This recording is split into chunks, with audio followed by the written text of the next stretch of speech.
géométrie analytique. Il s'agit d'une deuxième vidéo, cette fois-ci sur un autre concept possible d'une preuve qui pourrait être présentée. Donc, voici le problème. On a des informations concernant le quadrilatère ci-contre, ABCD. Le segment AC mesure 60 unités et l'angle DCA est droit. Les coordonnées du point B sont 56,97.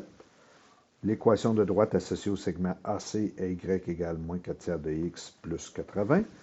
L'équation de droite associée au segment AB est y égale 3 quarts de x plus 55. Les segments AC et BD sont isométriques. Les segments AB et CD sont isométriques. Puis, on veut montrer que le quadrilatère ABCD est un rectangle, mais pas un carré. Comment est-ce qu'on fait ça? Donc, voici le problème type, là. Donc, ça va ressembler à ça. On a des informations, on a une figure, puis la question est claire en bas. La première chose à comprendre, c'est quoi la différence entre un carré et un rectangle? Donc, vous allez dire que c'est simple, mais pas tant que ça. Les deux ont 4 angles droits. Donc, ça, c'est à retenir. 2 paires de côtés isométriques pour le rectangle. Donc, les deux côtés, un en face de l'autre, sont isométriques. Tandis que le carré, lui, c'est 4 côtés isométriques. Il y a 2 paires de côtés parallèles. Donc, les deux côtés, un en face de l'autre, sont parallèles. Les deux autres côtés, un en face de l'autre, sont parallèles. Même chose pour le carré. Les diagonales sont isométriques. Si on les traçait, on verrait qu'elles sont isométriques et elles se coupent au milieu pour le rectangle. Tandis que pour le carré, elles sont isométriques, se coupent au milieu et en plus, elles se coupent perpendiculairement. Mais on n'aura pas de besoin des diagonales parce que dans ce genre de problème-là, si les diagonales ne sont pas tracées, tu n'as pas besoin de les tracer. Donc, on ne s'occupe pas de la propriété des diagonales. Encore un mais. Il y a 2 paires de côtés parallèles dans les deux. Bien, ça ne me donnera rien de vérifier si les côtés sont parallèles, parce que les deux ont ça, cette propriété-là.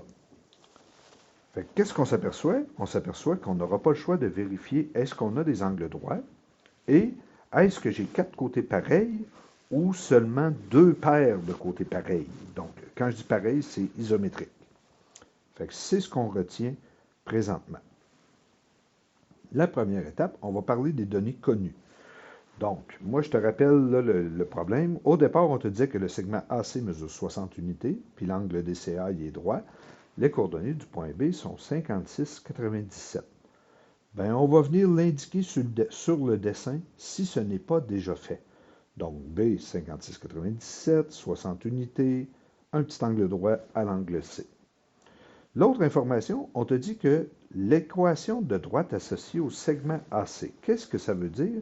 Ça veut juste dire que s'il y avait une droite qui passait par AC, son équation serait y égale moins 4 tiers de x plus 80. Puis la même chose pour AB, y égale 3 quarts de x plus 55. Mais là, on s'aperçoit que les deux segments se croisent à A. On n'a pas la coordonnée. Et il y a quelque chose de particulier avec les deux pentes ici qui se passent que je vais parler tantôt. Donc là, je veux juste que tu te fasses une idée de vers où est-ce qu'on s'en va. L'autre chose qui est importante, c'est que s'il nous donne cette information-là, c'est qu'on va probablement en avoir de besoin. AC, qui est ici, est isométrique à BD. Donc, on peut tout de suite savoir que ici, ça vaut 60 unités. AB, qu'on ne connaît pas présentement, est isométrique à CD. Donc là, je te le dis tout de suite, si on ne le connaît pas, bien, ça veut dire qu'il va y avoir moyen, avec les informations qu'on a présentement, de le calculer. Dernière chose, la question, c'est vraiment, est-ce que j'ai un rectangle et pas un carré? Donc, c'est ça que je dois montrer. Fait que moi, je te propose, comme deuxième étape, de regarder, est-ce qu'on a 4 côtés isométriques? Là, tu vas voir plus loin, on pourrait faire la troisième étape avant la deuxième à la troisième, ça ne change rien. C'est juste que moi, je te le présente comme ceci. Donc, je rappelle les informations. On a 2 équations de droite qui sont associées à AC et AB, puis les deux se croisent à A. Puis on n'a pas la coordonnée de A, puis on n'a pas la longueur de AB. Bien, c'est sûr qu'on a besoin de la longueur de AB. Puis pour trouver une longueur, bien, on a besoin d'une coordonnée. Bien, nous, ce qu'on sait, c'est qu'on pourrait faire y1 égale y2, la méthode de comparaison, pour trouver les coordonnées du point A. Fait qu'on va prendre nos deux équations qu'on connaissait, on va les mettre une égale à l'autre, moins 4 tiers de x plus 80 égale 3 quarts de x plus 55. Moi, je te propose de faire moins 80 des deux côtés. Ça nous donne moins 4 tiers de x égale 3 quarts de x moins 25. On va faire moins 3 quarts de x des deux côtés. Là, selon la méthode que tu voudras, avec la calculatrice ou selon ce que ton prof t'aura enseigné, on trouve que ça donne moins 25 douzièmes de x égale à moins 25. On va diviser par moins 25 douzièmes des deux côtés. Ça nous donne donc que x vaut 12. Qu'est-ce qu'on a appris rendu là dans les vidéos d'avant ou depuis ton secondaire 3? C'est qu'on prend la valeur de x et on vient la remplacer dans les deux équations du départ pour voir combien ça donne. Bien là, encore là, on prend notre calculatrice. Moins 4 tiers de x, moins 4 tiers fois 12 plus 80, ça donne 64. 3 quarts fois 12 plus 55, ça donne 64. Donc, on a la coordonnée du point A. Avec ça, on va pouvoir calculer la longueur du segment AB. Avec la formule de la distance, qui est racine de parenthèse x2 moins x1 au carré, plus y2 moins y1 entre parenthèses au carré. Fait qu'on remplace nos nombres comme il faut dans notre formule. On écrit bien mesure de AB. 56 moins 12 au carré. 97 moins 64 au carré. Je te demande de le calculer, voir si tu es capable de le faire. Maintenant, pour valider, voir si tu l'as bien fait, racine de 44 au carré plus 33 au carré, ça nous donne 55 unités pour le côté AB. Donc, on prend la peine de l'écrire dans notre dessin. Là, regarde bien. Ma question, c'était, est-ce que j'ai 4 côtés isométriques? Parce que je veux voir si c'est un carré. J'ai 55, j'ai 60. Bien, c'est terminé. Dès que tu en as deux qui ne sont pas pareils, c'est fini. Fait que là, on peut donc affirmer que ce n'est pas un carré parce que les 4 côtés ne sont pas isométriques. On a la moitié du chemin de fait. Troisième étape. Mes angles sont-ils droits? Donc, je te rappelle un peu le problème du départ. L'équation de droite associée à AC est moins 4 tiers de x plus 80. Y égale moins 4 tiers de x plus 80. L'équation de droite associée au segment AB est y égale 3 quarts de x plus 55. Là, il y a de quoi qu'on a appris cette année avec les pentes. T'en rappelles-tu? Donc, on connaît les pentes. Bien, puisque les pentes sont moins 4 tiers et 3 quarts, qu'est-ce qu'on sait? Bien, on a vu cette année que les segments forment donc un angle droit entre eux. On va dire que les droites sont perpendiculaires entre elles. Donc, on s'aperçoit qu'il y en a une qui est l'inverse de l'autre. Donc, on a changé le numérateur avec le dénominateur et on a changé le signe. Donc, souvent, on va dire moins l'inverse ou on va dire le produit des deux peut te donner moins 1. Ça dépend de ce que tu as appris. Fait que là, on vient de dire que notre angle est droit. Donc, c'est ce qu'on vient de faire. Donc, je te rappelle, ici, parce que j'ai l'angle droit, ben, tu remarques que je viens de l'indiquer.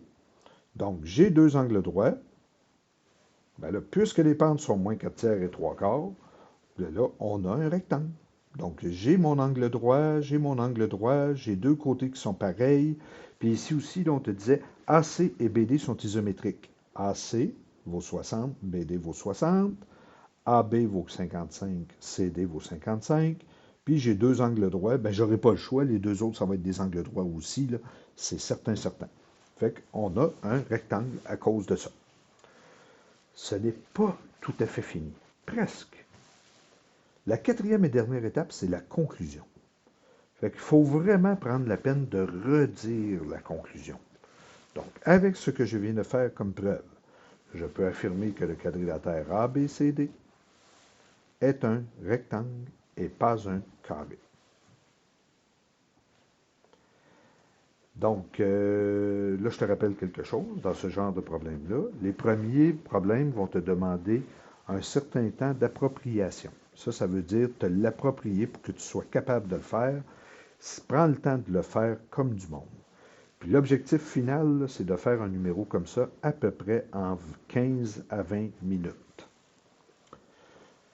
Pour t'aider pour d'autres numéros qui pourraient ressembler à ça, parce qu'il y en a plusieurs qu'on pourrait te demander. Entre autres, on pourrait te demander « Montre que c'est un parallélogramme, mais pas un losange. Montre que c'est un losange, mais pas un carré. » Donc là, il y a toutes sortes de petites choses de même qu'on pourrait faire. Fait que dans un trapèze, qu'est-ce qu'il y a de particulier? Il y a deux côtés parallèles. Dans un trapèze isocèle, il y a deux côtés parallèles, puis deux côtés isométriques. Dans un trapèze rectangle, tu as deux côtés parallèles, puis deux angles droits. Dans un parallélogramme, tu as deux paires de côtés parallèles, deux paires de côtés isométriques. Dans un losange, tu as quatre côtés isométriques, puis deux paires de côtés parallèles. Dans un rectangle, tu as deux paires de côtés isométriques, quatre angles droits.